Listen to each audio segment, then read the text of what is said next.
Hello everyone, welcome to এমার্স point, তোমাদের ফিজিক্সের ওয়ান স্টপ ডেস্টিনেশন। কেমন আছো সবাই? আই হোপ তোমরা সবাই ভালো আছো। তোমাদের ক্লাস 12 সদ্য শুরুতে চলেছে। কমেন্ট বক্সে তোমাদের সঙ্গে আমি কথাবার্তা বলি, সেখান থেকে জানতে পাই যে কি টাইপের ভিডিও তোমরা চাইছো। আগে যে ভিডিওটা ওয়ান শটটা যেটা বানিয়েছিলাম, যেখানে গোটা ক্লাস 11-এর পুরো যে জিনিসগুলো লাগবে সেটা ক্লাস 12-এ আনার আগে জাস্ট একটা ভিডিওর মধ্যে পুরোটা যদি জানা যায়, সেটাও তোমরা আইডিয়াটা দিয়েছিল, তো থ্যাঙ্কস টু ইউ। তো এইভাবে তোমরা যেরকম ভিডিও চাই আমার থেকে, যে জিনিসগুলো তোমরা এক্সপেক্ট করো, সেই জিনিসগুলো কমেন্টে লিখে জানাও।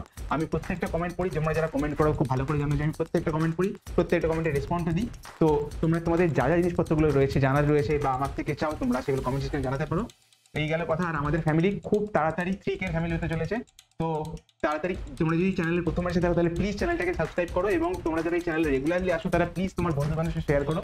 তোমরা যত শেয়ার করো এই চ্যানেলটা তত বেশি গ্রোথে হেল্প হয়। তো প্লিজ আমরা চাই খুব তাড়াতাড়ি আমরা 3K ফ্যামিলিতে যাই। তো প্লিজ চ্যানেলটাকে শেয়ার করো বন্ধু বান্ধবের মধ্যে, এবং তাতে সবার ভালো হবে। আমাদের কমিউনিটি আরো অনেক বড় হবে, আমাদের ফ্যামিলি আরো অনেক বড় হবে। এই গেল কথা। আর যদি তোমরা অফলাইনে আমাকে যা পড়তে চাও, নিচে সমস্ত ডিটেলস দেওয়া রয়েছে। তোমরা অনেকে ডিরেক্টলি কল করে জিজ্ঞেস করো, কিন্তু কিছু করার থাকে না, সব জায়গাতে আমি পড়াই না। আমি এই 3টে লোকেশনের মধ্যে অফলাইন ব্যাচ করাই, তোমরা যদি চাও সেখানে জয়েন করতে পারো। তো এই কথাবার্তাগুলো যখন বলা হয়ে গেছে, তাহলে চলো শুরু করি আজকে পাওয়ারটেক এপিসোডটা। আজকে আমরা কি করব?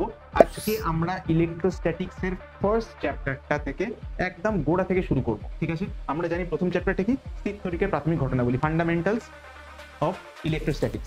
তো সেই পার্টটাকে আজকে খুব সুন্দর করে ধরবো এবং খুব সুন্দর করে তাড়াতাড়ি কমপ্লিট করবো। এই হচ্ছে আমাদের প্ল্যান। তাহলে চলো লেটস গেট স্টার্টেড।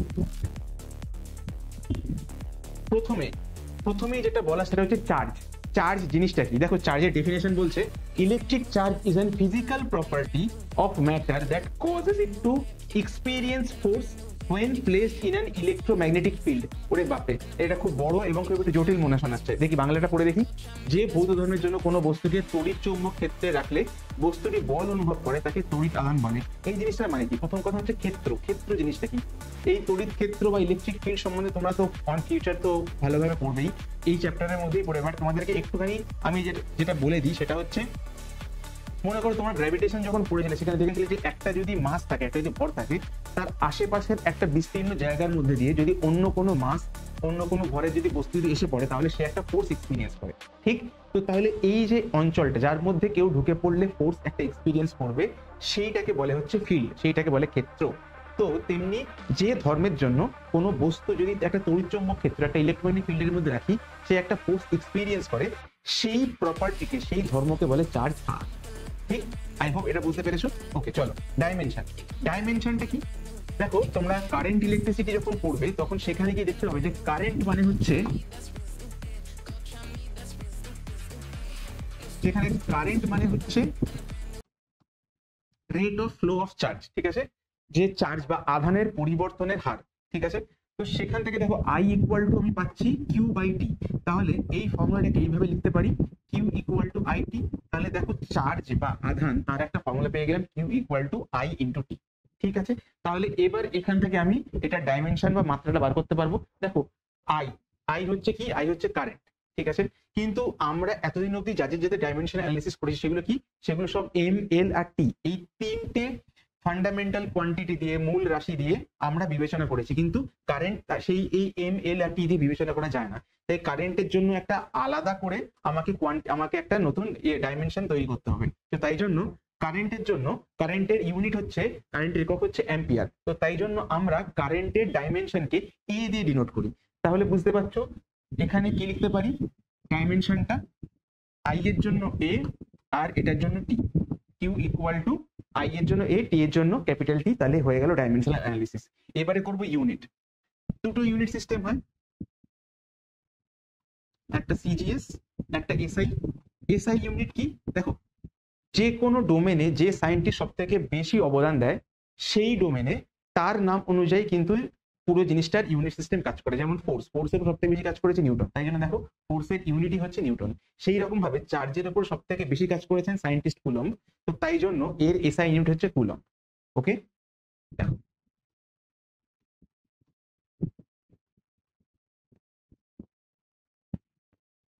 আচ্ছা, আর কি?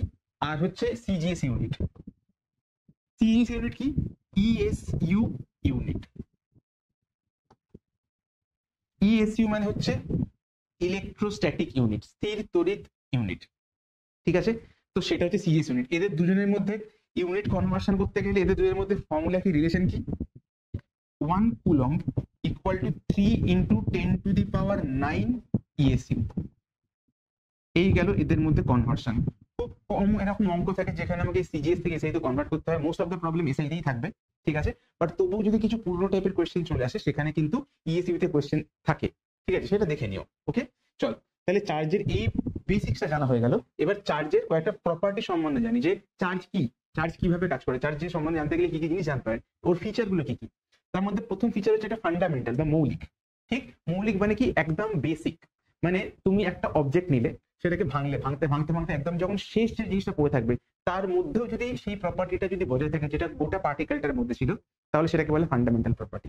ঠিক, তো তোমরা জানো একটা পার্টিকেলকে ভাঙতে ভাঙতে সব থেকে একদম স্মলেস্ট জিনিস কি পেই আমরা, অ্যাটম পাই, ঠিক আছে। তার মানে অ্যাটমিক লেভেল থেকে কিন্তু চার্জের বিহেভিয়ার আমরা নোটিস করতে পারি। যেমন একটা এক্সাম্পল দিই, মনে করো হাইড্রোজেন, হাইড্রোজেনের মধ্যে কি রয়েছে, একটা প্রোটন একটা ইলেকট্রন, ওখান থেকে একটা ইলেকট্রন বাইরে ছিটকে বেরিয়ে চলে গেল, এখন হাইড্রোজেনটা কি হয়ে গেল, পজিটিভ।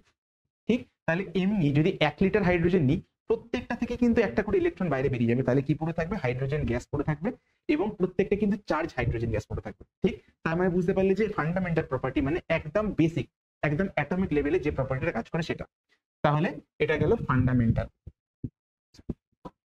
আর কি, ইন্ট্রিনসিক। ইন্ট্রিনসিক মানে হচ্ছে, ইন্ট্রিনসিক বা স্বকীয়, স্বকীয় মানে হচ্ছে যেটা বাইরের কোনো ফ্যাক্টরের উপর ডিপেন্ড করে না, ঠিক আছে। চার্জ হচ্ছে একদম ভিতরের জিনিস। ঠিক, তো এটা বাইরের কোনো প্রপার্টি দিয়ে হয় না। মনে করো যে এটা এনার্জি নয়, যে আমি একটা পেনটা নিচে পড়েছিল ওর উপরে ওয়ার্ক ডান করে উপরে তুললাম, এখন এর মধ্যে পোটেনশিয়াল এনার্জি তৈরি হয়ে গেল, মানে বাইরের একটা এক্সটার্নাল ফ্যাক্টর কাজ করছে। এখানে চার্জের ক্ষেত্রে বাইরে কোনো এক্সটার্নাল ফ্যাক্টর কাজ করে না। ঠিক, তো তাই জন্য এটাকে বলে ইন্ট্রিনসিক প্রপার্টি। তাই এখানে লিখে রাখছি, নো এক্সটার্নাল ফ্যাক্টর,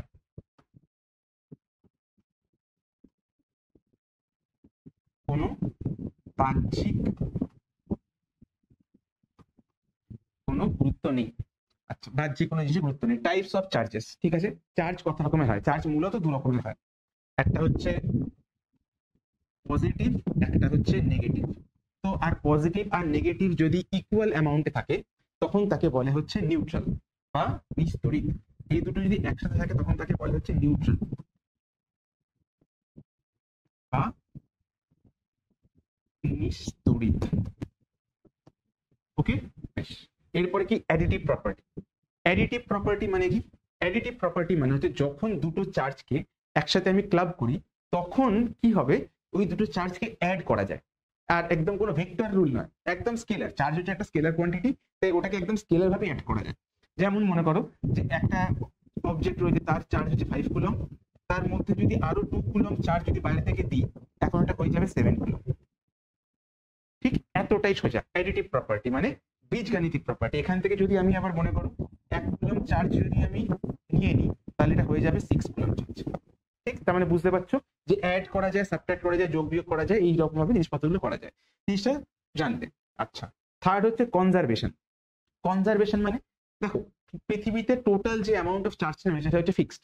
আমি কোনো চার্জকে তৈরি করছি না, কোনো চার্জকে ডিস্ট্রয় করছি না, চার্জ যতটা ছিল ততটাই রয়েছে। তোমরা মনে করো কোনো একটা হাইড্রোজেন, হাইড্রোজেন কি ছিল, একটা প্রোটন একটা নিউট্রন, ও কিছু নিস্তড়িত ছিল। আমি কি করলাম, ইলেকট্রনটা বাইরে বেরিয়ে একটা পজিটিভ একটা নেগেটিভ হয়ে গেল, তো ওটাকে যদি আমি আবার জুড়ি, আবার কিন্তু একটা হাইড্রোজেন পেয়ে যাবো। তেমনি যে কোনো জিনিসের মধ্যে টোটাল পজিটিভ আর টোটাল নেগেটিভটা টোটাল ফিক্সড রয়েছে। ঠিক, তো তাই জন্য আমি চার্জকে কি করতে পারি, আমি আলাদা যেই করলাম তখন পজিটিভ নেগেটিভ হয়ে গেল, আবার যে একসাথে করলাম তখন আবার নিস্তড়িত হয়ে গেল। তো বুঝতে পারলে যে চার্জকে আমি তৈরিও করছি না, ডিস্ট্রয় করছি না, যতটা ছিল ততটাই রয়েছে। ওকে চলো, আর কি, আর হচ্ছে 6 পয়েন্ট, অ্যাট্রাকশন এন্ড রিপালশন, আকর্ষণ আর বিকর্ষণ। সেটা মানে কি, সেটা মানে হচ্ছে দেখো যে আমরা দেখেছি যে চার্জ দু রকমের হয়, একটা পজিটিভ একটা নেগেটিভ। তো পজিটিভের সঙ্গে পজিটিভের কি হয়, রিপালশন হয়, বিকর্ষণ হয়। এমনকি নেগেটিভের সঙ্গে নেগেটিভও রিপালশন বা বিকর্ষণ হয়। আর পজিটিভের সঙ্গে নেগেটিভ কি হয়, অ্যাট্রাকশন হয়। ক্লিয়ার? তো তাই জন্য এদের মধ্যে কি অ্যাট্রাকশন রিপালশনের ব্যাপারটা রয়েছে। এটা কিন্তু মাসের মধ্যে ছিল না, ভরের মধ্যে ছিল না। একটা ভরের সঙ্গে একটা ভরের মধ্যে কিন্তু কখনোই কিন্তু রিপালশন হতো না, অ্যাট্রাকশনই শুধু হতো। তার মানে এইখানে যে ফোর্সটা কাজ করে চার্জের জন্য সেটা অ্যাট্রাকশন রিপালশন দুটোই। ওকে, লাস্ট পয়েন্ট হচ্ছে মোশন ইনভেরিয়েন্স। মোশন ইনভেরিয়েন্স মানে অনেক সময় অনেক এরকম প্রপার্টি থাকে যে প্রপার্টি গুলো একটা স্থির বস্তুর জন্য একরকম আর গতিশীল বস্তুর জন্য একরকম। ঠিক আছে, যেমন ধরো মাস। ঠিক আছে, তুমি জানো যে মাস যদি স্থির অবস্থা থাকে তার ভ্যালু যা থাকে, আর সেই মাসটাকে, সেই ভরটা যদি একটা লাইটের ভেলোসিটির সঙ্গে কম্পারেবল কোনো ভেলোসিটি, মানে ধরো লাইটের ভেলোসিটির 1% ভেলোসিটি, সেই রকম ভেলোসিটি যদি চলাচল যদি করানো যায় তখন মাস কি হয় যায়, কমতে শুরু করে। স্থির অবস্থায় মাস কিন্তু সব থেকে বেশি হয় এবং মাস যখন চলতে শুরু করে তখন মাস কমতে থাকে। ঠিক, তো এই প্রপার্টিটা থাকে। কিন্তু চার্জের ক্ষেত্রে এরকম কোনো সমস্যা নেই। চার্জ তুমি ওটা যদি মুভও যদি করে বা যদি একটা জায়গাতে যদি দাঁড়িয়েও থাকে, সব জায়গাতে কিন্তু চার্জের বিহেভিয়ার সেম থাকে। চার্জ কখনো বাড়ে না, চার্জ কখনো কমে না, চার্জ একই থাকে। ক্লিয়ার? ওকে। পরে comparison between charge and mass. Charge আর মাস এই দুটোর মধ্যে কম্প্যারিজন। ঠিক আছে, কি ডিফারেন্স এটা দেখে নিই। প্রথম কথা, কনজারভেশন। কনজারভেশন মানে সংরক্ষণ। মাস কি সংরক্ষণ হয়? হয় না। চার্জ এক্ষুনি আমরা দেখেছি সংরক্ষিত হয়, চার্জ কনজার্ভ। তাহলে কি, চার্জ হচ্ছে কনজার্ভ, সংরক্ষিত।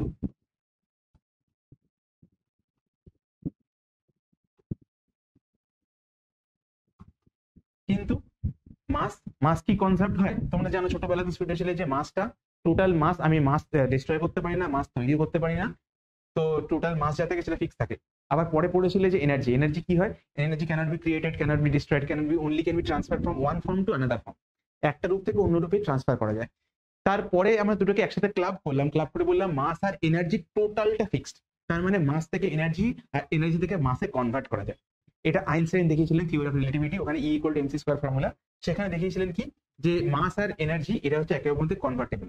তার মানে কিছু মাস থেকে এনার্জি কনভার্টেড হয়ে যেতে পারে। তাহলে কি মাস কি ফিক্স থাকছে? না, মাস ফিক্স থাকছে না, মাস চেঞ্জ হতে পারে। তো তাই জন্য মাস হচ্ছে অসংরক্ষিত বা নট কনজার্ভড।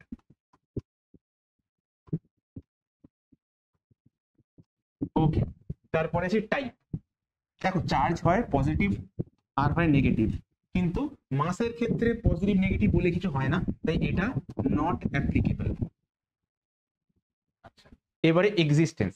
এক্সিস্টেন্স মানে হচ্ছে এ থাকলে এ থাকতে পারবে না, এ থাকতে পারবে এ থাকতে পারবে না, কোনটা বেসিক, কোনটা থাকতেই হবে। সেক্ষেত্রে দেখো মাসটা কিন্তু হচ্ছে সব থেকে বেশি বেসিক। ঠিক আছে, মাস থাকতেই হবে, চার্জ থাকুক বা না থাকুক। তাহলে এখানে লিখতে পারি mass can exist without charge. তাহলে এখানে চার্জের ক্ষেত্রে লিখতে হবে charge can not exist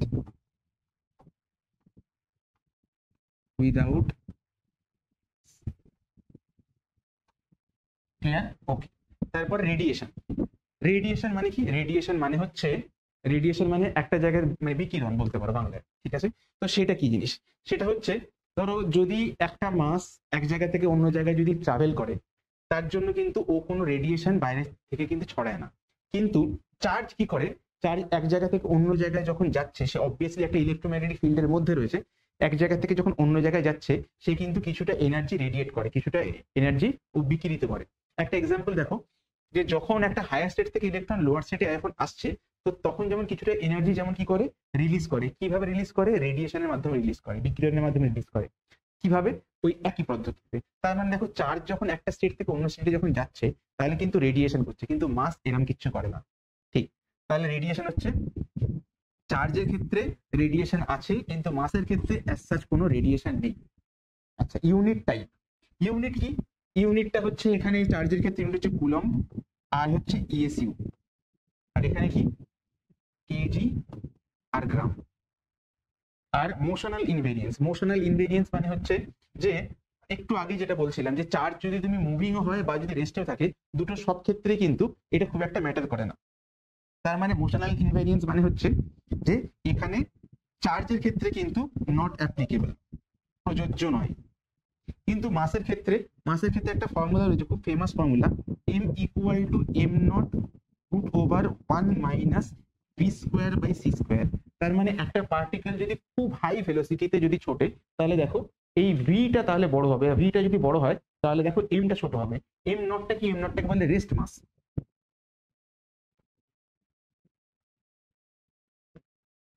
rest মাস বা স্থির ভর মানে হচ্ছে অবজেক্টটা যখন রেস্টে ছিল তখন ওর মাস যা ছিল, এবারে যদি ভেলোসিটি যত বাড়ছে দেখো এমটা কিন্তু কমতে থাকছে। ঠিক, তো তার মানে কি দেখতে পাচ্ছি? তার মানে দেখতে পাচ্ছি যে ভেলোসিটির সঙ্গে কিন্তু মাসটা চেঞ্জ হচ্ছে। তো তাই জন্য যত মোশনে যাচ্ছে তত কিন্তু মাসটা চেঞ্জ হচ্ছে। তো এইটা কি বলে? মোশনাল ইনভেরিয়েন্স। ক্লিয়ার? ওকে। এরপরে চলে যাই কনজারভেশন অফ চার্জের একটা খুব পুরনো এবং ক্লাসিক্যাল এক্সাম্পল থেকে, যে মনে করো এখানে টোটাল 3টে চার্জ পার্টিকেল রয়েছে, একটা 2 কুলম, একটা 3 কুলম, একটা 4 কুলম, ঠিক আছে। আর এখানে ওই চার্জগুলোকে একসঙ্গে টাচ করিয়ে আমি কি করেছি, আমি ওটাকে ভালো করে ঝাঁকিয়েছি, শেক করেছি, শেক করার পরে কি হয়েছে, চার্জগুলো এখন রিডিস্ট্রিবিউটেড হয়ে গেছে। এই কথাটাকে খেয়াল রাখবে, খুব কাজের কথা, সেটা হচ্ছে রিডিস্ট্রিবিউটেড। রিডিস্ট্রিবিউট মানে হচ্ছে পুনর্বিন্যাস। পুনর্বিন্যাস হয়ে কি হয়েছে, এখন চার্জগুলো এখন রিঅ্যারেঞ্জ হয়ে গেছে। রিঅ্যারেঞ্জ হয়ে যেতে কি হয়েছে, এখন দেখো প্রত্যেকের ভ্যালু পাল্টে গেছে, 2 থেকে এখন 3 হয়ে গেছে, কেউ 3 থেকে 1 হয়ে গেছে, 4 থেকে x হয়ে গেছে। তোমাকে বলতে হবে x এর ভ্যালু কত। তুমি জানো যে টোটাল চার্জ সবসময় কনজার্ভ থাকে, তাই জন্য এই পুরো জিনিসটাকে মানে একটা জায়গাতে রেখে ঝাঁকানোর আগে এবং তারপরে দু ক্ষেত্রে কিন্তু টোটাল চার্জ একই থাকবে। আগে দেখো টোটাল চার্জ কত ছিল, 2 + 3 + 4, তার মানে কত 9। আর এখানে দেখো কত আসছে, 3 + 1 + x মানে 4 + x। তার মানে বুঝতেই পারছো x এর ভ্যালু কত হবে, x এর ভ্যালু হচ্ছে 5। ক্লিয়ার? তো এখান থেকে এক্স এর ভ্যালুটা বের করতে পারবো। এইরকম ভাবে চার্জের কনজারভেশন থেকে ছোট ডায়াগ্রামেটিক প্রবলেম দিতে পারে। এরপরে হচ্ছে কোয়ান্টাইজেশন অফ চার্জ। কোয়ান্টাইজেশন, কোয়ান্টায়ন, এই জিনিসটা, এই টপিকটার মানে কি, এই টপিকটার মানে হচ্ছে মনে করো যে তুমি যে কোনো জিনিসকে, ধরো কারোর কাছে 1 বস্তা চাল রয়েছে, কারোর কাছে ধরো 1 প্লাস্টিক চাল রয়েছে, কিন্তু আলটিমেটলি বেসিক জিনিসটা কি, চালই তো। কারোর কাছে বেশি, কারোর কাছে কম। তেমনি যে কোনো বড় জিনিসকে আমরা একটা ছোট জিনিসের মাল্টিপল ফরম্যাট হিসেবে ভাবতে পারি। ঠিক আছে, কারোর কাছে মনে করো 100 টাকা, 100 টাকাকে ভাবতে পারি যে 1 টাকার কয়েন 100টা। কারোর কাছে যদি থাকে 1 লাখ টাকা, আমরা ভাবতে পারি 1 টাকারই কয়েন কিন্তু 1 লাখটা। তো নাম্বার যতই হোক না কেন, কিন্তু আলটিমেটলি ফান্ডামেন্টাল যে বিল্ডিং ব্লকটা, ওই বেসিকটা, ওটা কিন্তু সেম থাকে। তেমনি আমাদের কাছে যে যত বড় চার্জ হোক না কেন, কেউ যদি আমাকে 10 coulomb charge, 100 coulomb charge, 1000 coulomb charge, কিন্তু ওর বেসিক সব থেকে ছোট এবং অবিভাজ্য সব থেকে স্মলেস্ট চার্জ কি রয়েছে আমাদের ইউনিভার্সে, সেটা রয়েছে একটা ইলেকট্রনের চার্জ। ঠিক, তো তেমনি তুমি যত বড় চার্জ হোক না কেন, সেই চার্জটাকে একটা ইলেকট্রনের চার্জ কিন্তু ওই রকম চার্জ কতগুলো লাগবে সেইটা দিয়ে রিপ্লেস করতে পারো। একটু কমপ্লিকেটেড হয়ে যাচ্ছে। আচ্ছা, আবার বোঝো। দেখো, আলটিমেটলি কারোর কাছে 1 কুলম চার্জ যদি কারোর মধ্যে থাকে, সে আলটিমেটলি কি, সে 1 কুলম চার্জ মানে তো কয়েক লাখ ইলেকট্রন মিলিয়ে তো তৈরি হয়েছে। তো তার মানে ওই কয়েক লাখটা হচ্ছে তোমার নাম্বার অফ ইলেকট্রনস। আর নাম্বার অফ ইলেকট্রনস কখনো কিন্তু ইন্টিজার ছাড়া কিছু হতে পারে না, পূর্ণ সংখ্যা ছাড়া হতে পারে না। কখনো কেউ বলতে পারবে না যে 5.5টা বা 2.7 খানা ইলেকট্রন দাও, না। তার কারণ ইলেকট্রনের ওই যে চার্জ, ওটা হচ্ছে বেসিক, ওটাকে ব্রেক করা যায় না, ওটা কোনো ফ্র্যাকশন হয় না। তো এই কনসেপ্টটাকে বলে হচ্ছে কোয়ান্টাইজেশন। ঠিক, মানে যে কোনো জিনিসটাকে সব থেকে বেসিক জিনিসে ভাবা এবং সেই বেসিক জিনিসটারই মাল্টিপলসে এক্সপ্রেস করা, এটাকেই বলে কোয়ান্টাইজেশন। এখান থেকে কোয়েশ্চেন আসে। চলো দেখিনি এই জিনিসটা থিওরিটা কি বলছে। The smallest and most fundamental charge is electron. ঠিক আছে, প্রথমেই বলে দিচ্ছি আমি, সব থেকে ছোট চার্জ যেটা কিনা আমাদের ইউনিভার্সে প্রেজেন্ট থাকতে পারে, সেটা হচ্ছে একটা ইলেকট্রনের চার্জ, যেটা বাংলায় বলে ক্ষুদ্রতম এবং মৌলিক আধান হলো ইলেকট্রনের আধান। Any charge can be represented as integer multiple of one charge of electron. তুমি যে কোনো চার্জকে কি রিপ্রেজেন্ট করতে পারো, একটা ইলেকট্রনেরই নাম্বার অফ ইলেকট্রনস দিয়ে, তুমি 1 লাখ হতে পারে, 10 লাখ হতে পারে, সেটা দিয়ে তুমি রিপ্রেজেন্ট করে একটা চার্জ পেতে পারো। মনে করো যে ধরো কোনো অবজেক্টের চার্জ হচ্ছে কিউ, এই কিউটাকে আমি লিখতে পারি এন ইন্টু ই, যেখানে ই হচ্ছে চার্জ অফ ইলেকট্রন, এটা কত, এটা হচ্ছে -1.6 ইন্টু 10⁻⁻19 কুলম। আর এনটা কি, এনটা হতেই হবে একটা ইন্টিজার,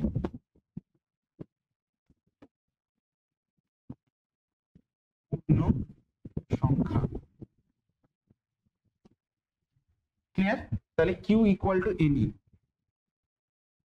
এটা হয়ে গেল কোয়ান্টাইজেশনের ফর্মুলা। এবার এই কোয়ান্টাইজেশন থেকে একটা কোয়েশ্চেন আসে এবং বারবার রিপিটেডলি আসতেই থাকে, সেটা চলো দেখে নিই। Find the number of electrons in 1 coulomb. 1 coulomb চার্জের মধ্যে তাহলে কতগুলো ইলেকট্রনস রয়েছে? আমরা একই ফর্মুলা ইউজ করব। মনে করো এই একটা অবজেক্ট, এর চার্জ হচ্ছে 1 কুলম, তাহলে আমি লিখতে পারি Q equal to N E. তাহলে এন হচ্ছে কিউ ডিভাইডেড বাই ই। এখানে অবজেক্টের চার্জ কত, 1 কুলম, আমি 1 লিখলাম। আর ইলেকট্রনের চার্জ হচ্ছে 1.6 ইন্টু 10⁻⁻19 কুলম। দেখো, ইচ্ছা করি আমি কিন্তু এখানে মাইনাসটা নিইনি, তার কারণ আমি চার্জের ভ্যালুটা জানতে চাইছি। ঠিক আছে, চার্জের সিম্বলটা না। মাইনাসটা দিলে কি হতো, মাইনাসটা দিলে কিন্তু চার্জের টাইপটা জানতে পারতাম, কিন্তু আমি টাইপ নিয়ে না, আমার ওর ভ্যালুটা নিয়ে কনসার্ন, তাই জন্য মাইনাসটা আমি ছাড়লাম। এবার এটা কি হয়ে গেল, তাহলে এটাকে কি লিখতে পারি, 10⁻19 ডিভাইডেড বাই 1.6 বা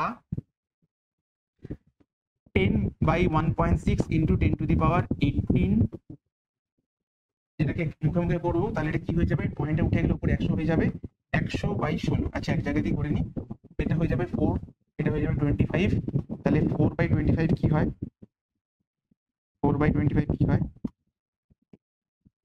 এটা হয়ে যাবে 6.25 ইন্টু 10⁻18। তার মানে 1 কুলম্ব চার্জের মধ্যে কতগুলো ইলেকট্রনস রয়েছে, এতগুলো। 6.25 ইন্টু 10⁻18, বা তুমি লিখতে পারো 625 ইন্টু 10⁻16। অবভিয়াসলি এটা একটা ইন্টিজার নাম্বার, ঠিক? তার মানে কতগুলো তাহলে ইলেকট্রনস লাগছে, এতগুলো। পেয়ে গেলে বেশ, ওকে। আচ্ছা তারপরে কি, fundamental theorem of electrostatics. Electrostatics এর ফান্ডামেন্টাল থিওরেম, এটা কিন্তু কুলম্বস ল নয়, কুলম্বস ল এর আগেই লটা পড়তে হয়। থার্মোডাইনামিক্সে পড়েছিল ফার্স্ট ল জানার আগে জিরোথ ল পড়তে হয়, তেমনি ওইটা পড়ার আগে আমাদেরকে ফান্ডামেন্টাল লটা পড়তে হয়। সেটাকে আবার এইটাকে, এই থিওরেমটাকে দিয়েছিলেন আমাদের সায়েন্টিস্ট ডুফে, তাই জন্য এটাকে ডুফে ল বলা হয়, ঠিক? এবার দেখে নিই যে লটা কি। দেখো প্রথমেই বলছে charge object always attracts neutral object. মানে কি, মানে যে কোনো আহিত বস্তু একটি অনাহিত বস্তুকে অ্যাট্রাক্ট করে। হ্যাঁ, এটা কি আমরা তো জানতাম যে পজিটিভ নেগেটিভকে অ্যাট্রাক্ট করে বা নেগেটিভ পজিটিভকে অ্যাট্রাক্ট করে। একটা চার্জ পার্টিকেল সে পজিটিভ হোক বা নেগেটিভ হোক, সে অন্য কোনো নিউট্রাল, অন্য কোনো নিস্তড়িতকে অ্যাট্রাক্ট করতে পারে, এটা কখনো হয়? হ্যাঁ হয়। এবং এটা তোমরা ছোটবেলা থেকে পড়েওছো, দেখেওছো। দেখো মনে করে দেখো ছোটবেলা ওই এক্সাম্পলটা যেখানে বলা ছিল যে চিরুনি দিয়ে তুমি চুল আঁচড়াচ্ছ, এবং চুল আঁচড়ানোর পরে ও যদি কিছু কাগজ যদি চারিদিকে যদি ছড়িয়ে রাখো, দেখবে কাগজগুলো উঠিয়ে উঠিয়ে লাফিয়ে চিরুনি দিকে অ্যাট্রাক্টেড হয়। তো তুমি ভাবছো যে চুলের সঙ্গে চিরুনি ঘষাঘষি হয়েছে, তার জন্য একটা পজিটিভ একটা নেগেটিভ হয়েছে, খুব ভালো কথা। কিন্তু কিন্তু এই কাগজ সেটা তো আগে থেকে তো নিউট্রালি ছিল, তারা কি করে লাফিয়ে লাফিয়ে উঠলো চিরুনিতে? তো তার মানে যে কোনো নিউট্রালি চার্জ পার্টিকেল বা নিউট্রাল পার্টিকেল, নিস্তড়িত বস্তু, সে কিনা পজিটিভ বা নেগেটিভ যে কোনো চার্জ পার্টিকেলের প্রতি অ্যাট্রাক্টেড হয়। ওকে, আচ্ছা এরপরে কি, এরপর হচ্ছে point number 2, like charges repel each other, unlike charges attract each other. ঠিক আছে, তো তার মানে যদি সমাধান সম্পন্ন হয়, মানে দুজনের টাইপ যদি একই হয়, দুজনেই পজিটিভ হয় বা দুজনেই নেগেটিভ হয়, তাদের মধ্যে বিকর্ষণ কাজ করে, রিপালশন কাজ করে। আর যদি একটা চার্জ পজিটিভ একটা নেগেটিভ বা একটা নেগেটিভ একটা পজিটিভ হয়, তখন তাদের মধ্যে অ্যাট্রাকশন কাজ করে। ক্লিয়ার? ওকে, তো এইটা হচ্ছে ডু ফে ল। ফাইন। তারপরে কি, মেথডস অফ চার্জিং, কিভাবে আহিত করা যায় একটা নিস্তড়িত বস্তুকে, সেইটা দেখবো। চলো দেখি। ক্যামেরাটা কি একটু প্রবলেম করছে?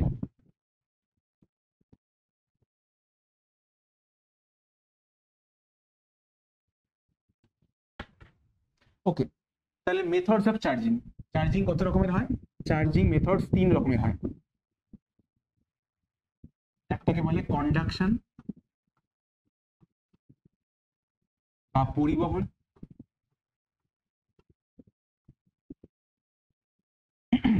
একটাকে বলে ইন্ডাকশন বা আবেশ,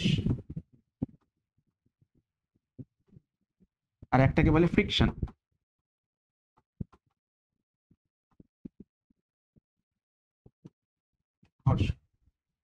তো এই তিনটে টাইপের প্রসেস দিয়ে আমরা চার্জ আনচার্জ অবজেক্টকে চার্জ করতে পারি। প্রথমে বলি কন্ডাকশন। কন্ডাকশন দিয়ে কি হয়, কন্ডাকশন দিয়ে কি হয়, রিডিস্ট্রিবিউশন হয়। দুটো পার্টিকেলকে আমাকে কন্ট্যাক্টে নিয়ে আসতে হয়। কিসে নিয়ে আসতে হয়? কন্ট্যাক্টে, স্পর্শ করাতে হবে। আমি কন্ট্যাক্টে নিয়ে আসলে, ধরো এর মধ্যে চার্জ ছিল কিউ, এর মধ্যে চার্জ ছিল 0। এখন দুটো কি হবে, দুটো চার্জ এখন মিলেমিশে এক থালায় চলে আসবে এবং তারপরে ইকুয়ালি ভাগ হয়ে যাবে। তাহলে প্রত্যেকের ভাগে কতটা চার্জ থাকবে? দুজনের অ্যাভারেজ। সেটা কত? সেটা হচ্ছে Q/2 আর Q/2। তাহলে কন্ট্যাক্টে নিয়ে আসার পরে এখন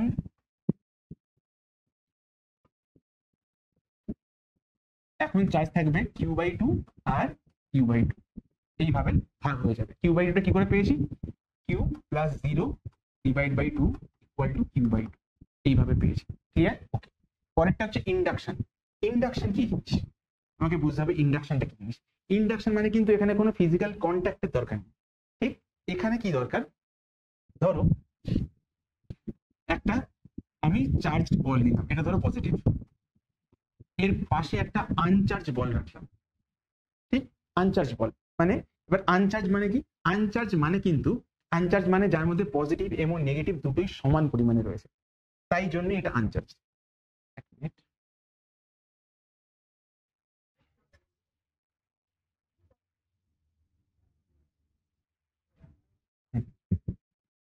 আনচার্জ। আনচার্জ মানে রয়েছে ওর মধ্যে পজিটিভ আর নেগেটিভ ইকুয়াল অ্যামাউন্টে রয়েছে। তো এবারে যদি এখানে পজিটিভ থাকে তাহলে কি করবে, এখানে পজিটিভ পজিটিভ নেগেটিভ সব একগুচ্ছ করে রয়েছে, তাহলে এখানে পজিটিভ আর নেগেটিভিটি ইকুয়াল অ্যামাউন্টে থাকে, এখানে পজিটিভ কি করবে, এর মধ্যে থাকা নেগেটিভ গুলোকে একটা জায়গাতে করে নেবে, নেগেটিভ গুলোকে অ্যাট্রাক্ট করবে পজিটিভ, আর কি করবে বলে থাকা পজিটিভ গুলোকে রিপেল করবে, পুশ করবে, বিকর্ষণ করবে, করলে ওই দিকে পাঠিয়ে দেবে। তাহলে এগুলো সব হয়ে গেল পজিটিভ।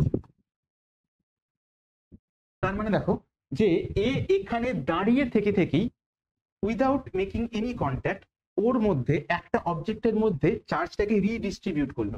কিভাবে রিডিস্ট্রিবিউট করলো, টোটাল কি চার্জ ওর মধ্যে বাড়লো? দেখো আগেরটাতে কি হয়েছিল, আগেরটাতে ছিল হচ্ছে চার্জ 0, 0 থেকে হয়ে গেল Q/2, কিন্তু এখানে টোটাল যা চার্জ আগেও ছিল টোটাল চার্জ এখন রয়েছে সেমই রয়েছে, জাস্ট তারা সেপারেটেড হয়ে গেছে, ভাগ হয়ে গেছে, দলাদলি হয়ে গেছে। এই দলাদলি হয়ে যাওয়াটা, দুটো গ্রুপের মধ্যে ভেঙে যাওয়া, এটাকে বলে পোলারাইজেশন, এটাকে বলে পোলারাইজেশন। দুটো গ্রুপের মধ্যে ভাগ হয়ে যাওয়া। মনে করো সবাই খেলা দেখতে যাচ্ছে, ক্রাউড, এই মোহনবাগান ইস্ট বেঙ্গলে খেলা, সেখান থেকে একদল চলে গেল মোহনবাগান, একদল চলে গেল ইস্ট বেঙ্গলে। তো এই যে ভাগাভাগি হয়ে যাওয়াটা, সেইটাকে বলে পোলারাইজেশন। ঠিক আছে, এটা ফিজিক্সের কোনো টার্ম না, এটা একটা নর্মাল টার্ম। এটা মানে হয়ে থাকে দুটো গ্রুপে ভাগ হয়ে যাওয়া, ঠিক যেরকম এখানে হলো। তাহলে এটাকে বলছি পোলারাইজেশন। বেশ, এরপরে কি, এরপরে ফ্রিকশন। ফ্রিকশন মানে কি? ফ্রিকশন মানে হচ্ছে যে যখন একটা জিনিসের ঘষা খাচ্ছে, এই একটা অবজেক্ট যখন আমি ঘষছি তখন তার মধ্যে একটা হিট তৈরি হচ্ছে, একটা তাপ তৈরি হচ্ছে, হিট। এবার সেই হিট হচ্ছে কি একটা ফর্ম অফ এনার্জি।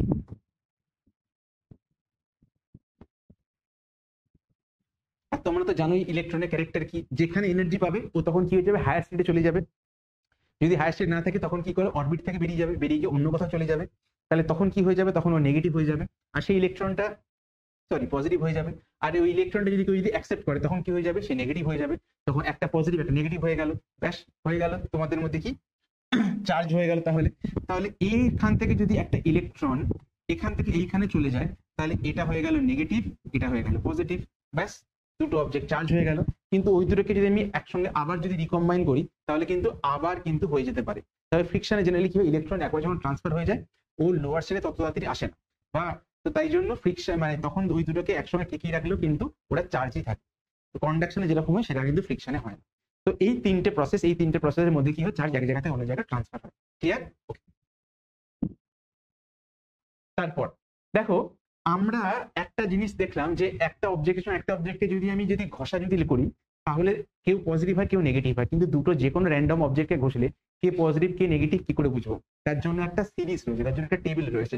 এইখানে দেখো wood, flannel, glass, wool, metal, resin, paper, rubber, silk, sulphur, ebonite, amber, এই সিরিজ রয়েছে। মানে ধরো আমি যদি উডের সাথে ফ্লানেলকে যদি রাব করি তখন উডটা পজিটিভ, ফ্লানেলটা নেগেটিভ হয়ে যাবে। আবার ফ্লানেলের সঙ্গে যদি গ্লাস বা কাঁচকে যদি আমি ঘষি তাহলে কাঁচটা নেগেটিভ হয়ে যাবে, ফ্লানেলটা পজিটিভ হয়ে যাবে। তার মানে যত কেউ শুরুর দিকে থাকবে সেগুলো পজিটিভ হওয়ার টেন্ডেন্সি, আর যেগুলো শেষের দিকে থাকবে তাদের নেগেটিভ হওয়ার টেন্ডেন্সি রয়েছে। ক্লিয়ার? তো এই গেল হচ্ছে এই পুরো সেটটা। এখান থেকে তেমন একটা কোয়েশ্চেন আসে না, বাট এই জিনিসগুলো জানতে হয়, তাই জন্য এই জিনিসগুলোকে বলা। এরপরে কি করব, ইলেকট্রোস্কোপ, তড়িৎ বীক্ষণ যন্ত্র। ইলেকট্রোস্কোপ কি করে, মাইক্রোস্কোপ কি করে? মাইক্রোস্কোপ ছোট ছোট জিনিসপত্রগুলোর মধ্যে সেই জিনিসপত্রগুলোকে দেখতে সাহায্য করে, ঠিক আছে, ওগুলোকে টেস্ট করতে সাহায্য করে, ওগুলোকে ডিটেক্ট করতে সাহায্য করে। তেমনি ইলেকট্রোস্কোপ কি করে, ইলেকট্রোস্কোপ হচ্ছে কোনো জিনিসের মধ্যে ইলেকট্রিসিটি বা সেগুলো আহিত কিনা, সেটা চার্জ কিনা সেটা ডিটেক্ট করার চেষ্টা করে। ঠিক, তার মানে ইলেকট্রোস্কোপ হচ্ছে ডিটেক্টস চার্জড পার্টিকেল,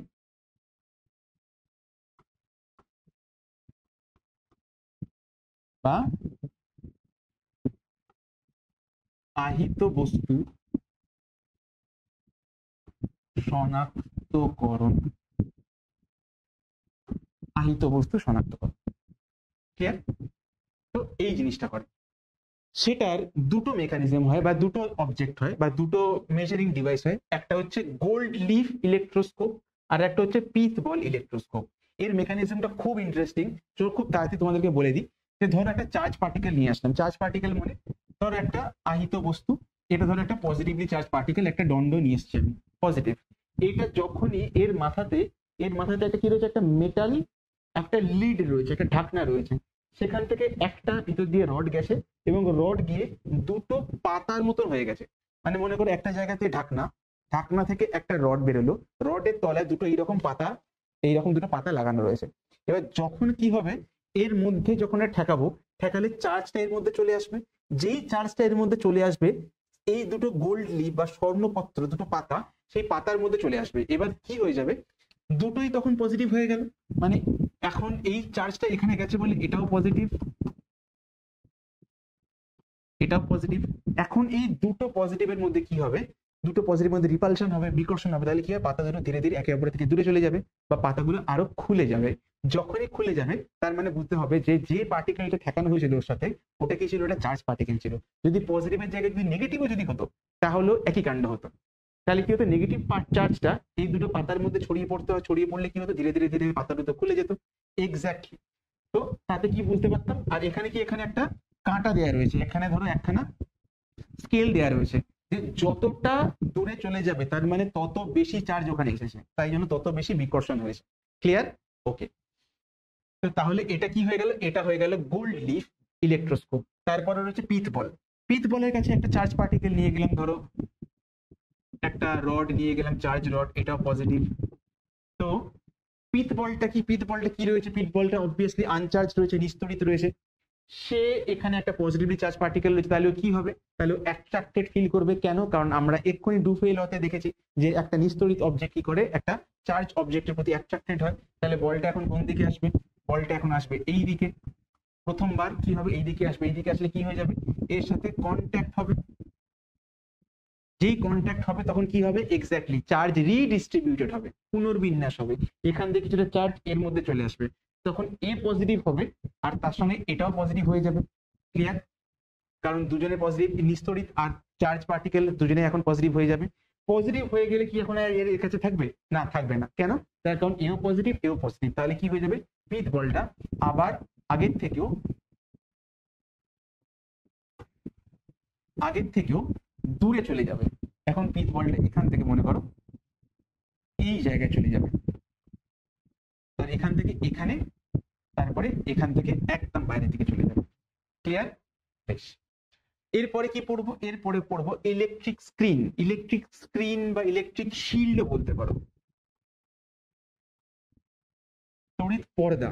কি হয়, যে ধরো মনে করো এই যে জিনিসটা রয়েছে, ইলেকট্রোস্কোপ রয়েছে, গোল্ড লিফ ইলেকট্রোস্কোপ, আমি চাই এ সবসময় প্রোটেক্টেড থাকুক।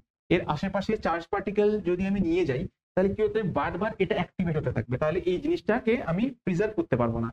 তো তাই জন্য ওটাকে একটা মেটাল জ্যাকেট দিয়ে ঢেকে রাখা হয়। মেটাল জ্যাকেট বা মেটাল কভারিং দিয়ে ঢেকে রাখা হয়।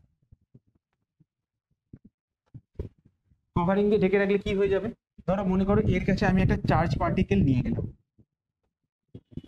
যেই নিয়ে গেলাম কি হয়ে যাবে, মেটালের মধ্যে চার্জ পার্টিকেল চলে যাবে। আর মেটাল হচ্ছে গুড কন্ডাক্টর, সুপরিবাহী। ও কি করবে, পুরো জিনিসটার মধ্যে জিনিসটাকে ছড়িয়ে দেবে, পুরো মেটালটার চারিদিকে জিনিসটা চার্জ হয়ে যাবে। তাহলে কি এই চার্জ পার্টিকেলটা কি গোল্ড লিফের কাছে আসতে পারলো, এর আধানটা কি এখানে আসতে পারলো না, আসতে পারলো না।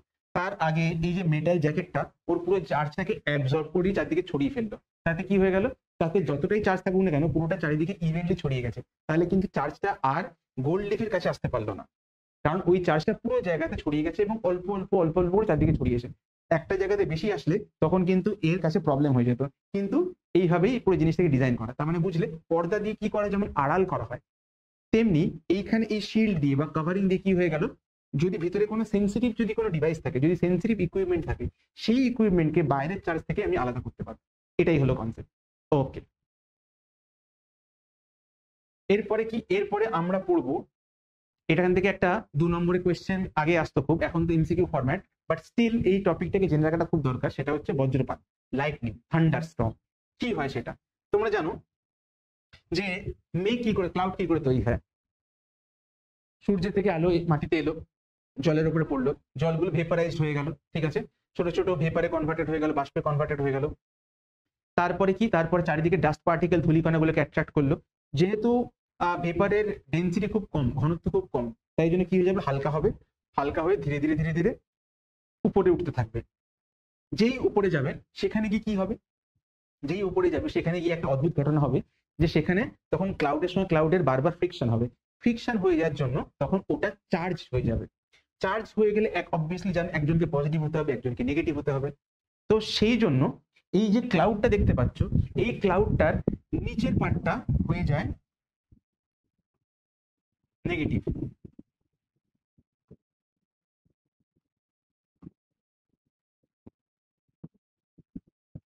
আর উপরের পার্টটা হয়ে যায়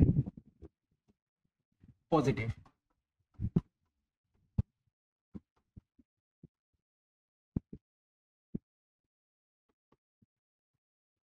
বেশ, কিন্তু এইবারে দেখো একটা নতুন খেলা, যে মেঘের যে নিচের যে পার্টটা সেটার হাইট আমাদের সি লেভেল থেকে বা আমাদের গ্রাউন্ড লেভেল থেকে কি হয় 2 কিলোমিটার উপরে, আর উপরের যে লেয়ারটা সেই লেয়ারটা দেখো 6 কিলোমিটার উপরে।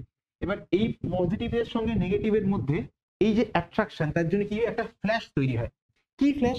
দেখবে একটা জিনিস মনে রাখবে, যে ঘরে যখনই একটা ধরো সুইচ দিয়ে রেখেছো, প্লাগ সেখান থেকে ধরো খুলে নিচ্ছ, দেখবে কিছুক্ষণের জন্য যেহেতু সুইচটা দেওয়া ছিল একটা ছোট স্পার্ক তৈরি হয়। কেন স্পার্কটা তৈরি হয়?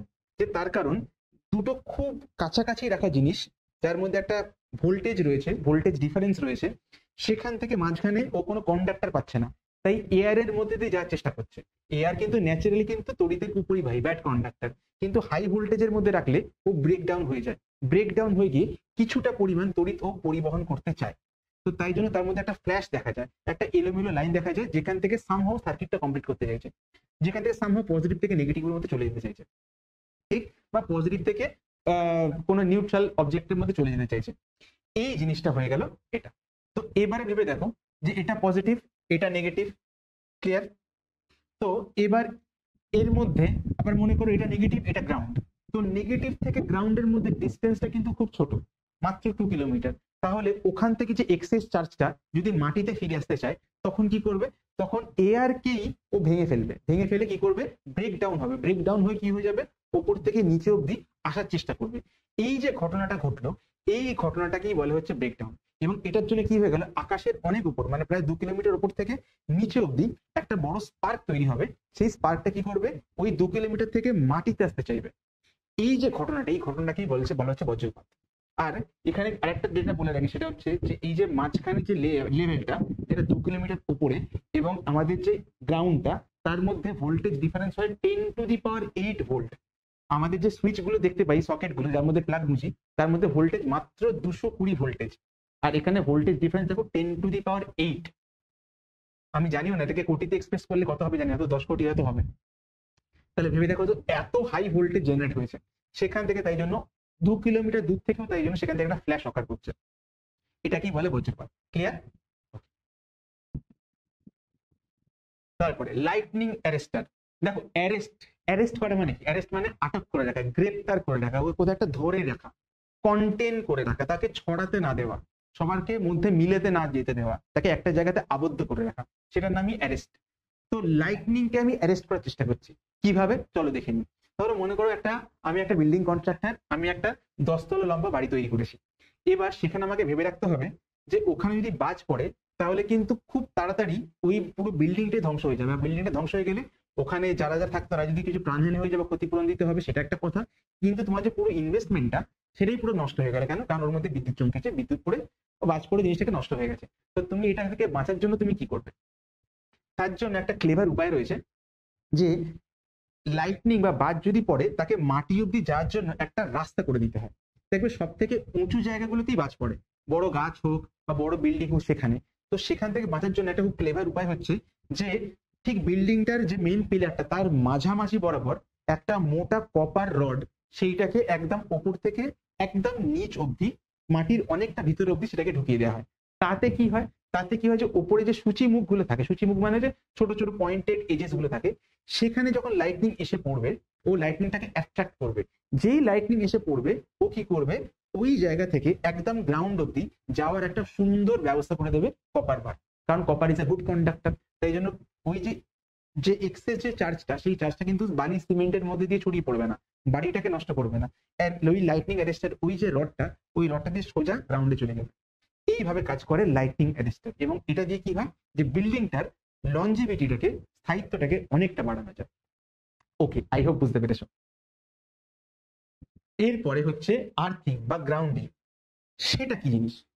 সেটা হচ্ছে, মনে করো যে আর্থের টোটাল চার্জ কিন্তু জিরো, আর্থের চার্জ জিরো, কিন্তু ওই জিরোটা মানে ধরো তুমি যদি কোনো একটা পজিটিভ চার্জ যদি ওকে এনে দাও, যেই ওর সঙ্গে স্পর্শ করাবে ও পুরো চার্জটিকে অ্যাবজর্ব করে নেবে। যদি ছোট চার্জ দাও তাহলে, যদি বড় চার্জ দাও তাহলে, ওর জিরো হলে ওর খিদেটা অনেক বেশি, মানে তুমি যতই বড় চার্জ দাও না কেন মাটিতে যেই ঠেকাবে ও পুরো চার্জটা অ্যাবজর্ব করে নেবে এবং পুরো চার্জটা জিরোই করে দেবে। ক্লিয়ার? তো সেই জন্য আমরা কি করি, এই যে কোনো জিনিসের মধ্যে যদি আনওয়ান্টেড ভাবে যদি চার্জ স্টোর করে থাকে, সেই চার্জটাকে মাটি দিয়ে পাস করিয়ে দিই, যাতে কি হয় ওই আনওয়ান্টেড চার্জটা আর্থের সঙ্গে শেয়ার করে দিলে আর্থ ওটাকে অ্যাবজর্ব করে নেবে, তাহলে ওই জিনিসটাকে আমি হাত দিতে পারবো। ঠিক আছে? দেখবে যে আমাদের হাউস হোল্ডে যে সমস্ত ইলেকট্রনিক ডিভাইসেস গুলো যার মেটাল বডি রয়েছে, যেমন ধর মনে করো fridge, heater, AC, computer, TV, monitor, ল্যাপটপের চার্জার, সেই জায়গাগুলো দেখবে 3 পিন সকেট থাকে। এখানে একটা হচ্ছে পজিটিভ, একটা নেগেটিভ, নিচেরটা সেটা তো বুঝলাম, সেটা তো সব জায়গাতেই থাকে, লাইটেও থাকে, ফ্যানেও থাকে।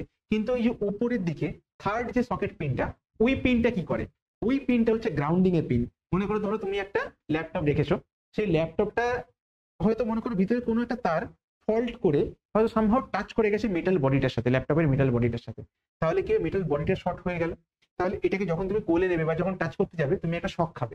সেই শকটা যাতে না যাতে হয়, ওই যে বডিতে যদি কোনো চার্জ যদি স্টোর হয়ে থাকে, সেই চার্জটাকে কি করব আমরা ডিরেক্টলি আর্থের সঙ্গে বা মাটির সঙ্গে মিশিয়ে দেবো। তাতে কি হবে, তাতে খুব সহজেই ওই জিনিসটাকে আর আমাকে শক লাগবে না। এই যে কাজটা করলাম, এই জিনিসটা কি বলে আর্থিং। তাহলে বুঝতে পারলে আর্থিং কাদের করা হয় এবং কিভাবে করা হয় এবং কোনটা দিয়ে করা হয়। জেনারেলি দেখবে আরেকটা ইনফরমেশন দিয়ে রাখি, ওপরে যে তারটা যেটা আর্থিং যদি ব্যবহার করা হয় সেটা সবসময় দেখবে গ্রিন তার হয় বাড়িতে, একটা রেড অ্যান্ড ব্ল্যাক হয় পজিটিভ আর নেগেটিভের জন্য, আর আর্থিং এর জন্য তারটাকে গ্রিন ওয়্যার ইউজ করা হয়, খুব পাতলা ওয়্যার ইউজ করা হয়, কারণ ওর মধ্যে থেকে খুব হাই ভোল্টেজ বা খুব হাই কারেন্ট পাস করবে না, খুব নগণ্য পরিমাণ চার্জ যেটা ধরো বডিটাকে শর্ট করতে পারে সেইটুকু চার্জ ফিল করে, তাই জন্য পাতলা তার হয়, বেশি তামা দেওয়া হয় না, তাই জন্য দামটাও কম হয়। যাকে আই হোপ এই পুরো টপিকটা বুঝতে পারলে, এই টপিকটা বলতে গিয়ে একটু বেশি টপিক হয়ে বলে ফেলেছি, বাট যাক এই জিনিসগুলো শিখে রাখবে, শিখে রাখলে দেখবে একটু কখনো কখনো কাজে লেগেই যায়। ঠিক আছে? তো এই যা যা জিনিস এই ফার্স্ট টপিকের এই ফার্স্ট মডিউলের সম্বন্ধে যা যা বলার ছিল সেগুলো পুরো ডিটেলসে তোমাদের সামনে আমি পেশ করলাম। এবার তোমাদের যদি ভিডিওটা ভালো থাকে তাহলে আমাকে জানাও কমেন্টের মাধ্যমে, ভিডিওটি যদি তোমাদের আরো ভালো লেগে থাকে তাহলে প্লিজ বন্ধুদের মাধ্যমে শেয়ার করো এবং সবাইকে বলে দাও যে ক্লাস 12-এ তোমাদের সাজেশনের জন্য বা তোমাদের পড়াশোনার জন্য এই নতুন একটি চ্যানেল এসেছে, যেটা দিয়ে তোমাদের রোজ রোজ ভিডিও আসছে এবং সেখান থেকে তোমাদের পড়াশোনা করতে পারবে এবং সেখানে রোজ ফ্রিতে লেকচারস আসছে, এটা তোমরা দেখে তোমাদের পড়াশোনাটা এগিয়ে নিয়ে যেতে পারবে। তো এই ছিল কথা, আমি আজকে এই ভিডিওটা এখানে শেষ করছি। পরের ভিডিওটাতে অন্য টপিক নিয়ে আসবো, ততদিন পড়াশোনা করতে থাকো। আর আমি বলছি এই ভিডিওটার জন্য বাই বাই।